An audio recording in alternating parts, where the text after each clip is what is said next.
For those of you who aren't familiar with the GED is a program for adults who didn't finish traditional high school, people who typically dropped out of high school to earn their high school degrees. And a few years ago, some of the country's biggest employers reached out to us and asked if we could help them create a GED benefit program for their employees.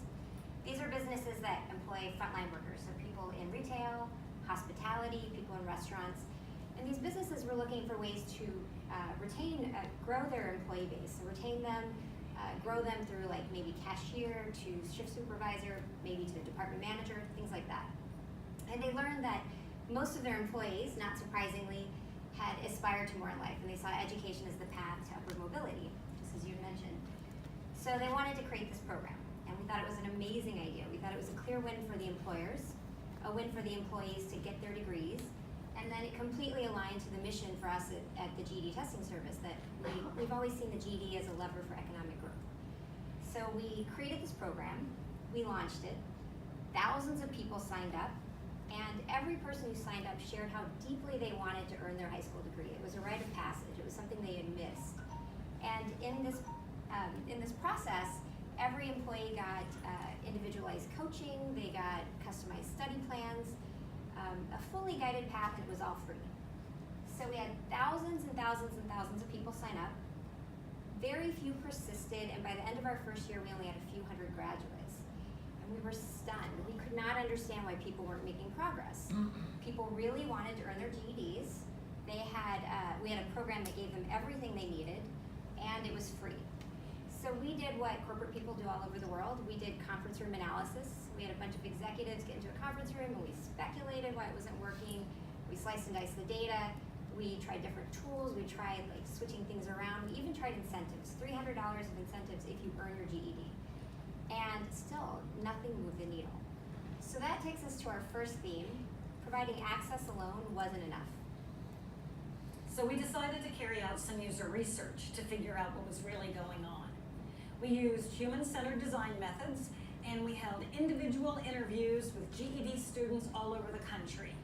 We wanted to find out more about their relationship to the GED, but also about their backgrounds, their aspirations, attitudes, and beliefs. The students we met were not the stereotype of a high school dropout.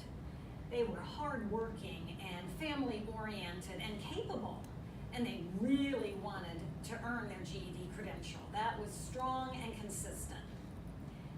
They felt a lot of regret for not having gotten their high school diploma, and they felt a lot of shame. We realized that many of our students had a deep problem that we started calling presumptive failure. They failed before, and they expected to fail again, like failure was preordained. This meant that when they encountered a setback, and we all encounter setbacks in any long-term effort, that they'd interpret that as proof that they weren't going to be able to succeed. And so they would quit rather than persisting, which kind of makes sense. But our students' lives have a lot of challenges. The biggest barrier to their success may have been these beliefs. So we started thinking, we can't make their lives easier. We can make their use of our applications easier. We can't change their past, but we can do something about this presumptive failure. So at this point, we felt like we knew more about our students, we knew more about their hurdles. And that's our second theme. It's important to identify your users' actual hurdles. So the question for us is, what do we do now? How do we bridge the gap? How do we help more people achieve their goals? And at this point, we knew we didn't know what was going to work, but we actually knew we didn't know.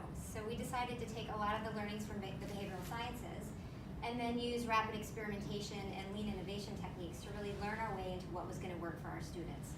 We tried a lot of things. Some of them worked really well, some of them didn't, and so we'll just look at a few of the things that did work. We already had a set of automated messages that would go out at each step in a student's GED journey through studying for and taking each of the 4 tests in the GED battery. 40+ messages, and the technology worked great. We wanted to improve the usability and the message content. So usability it matters a lot. It's hugely important. It can make, good usability can make everything easier. It can help build trust. Bad usability causes frustration, resentment. It can make the user feel dumb. That was a big, big deal to us to fix that.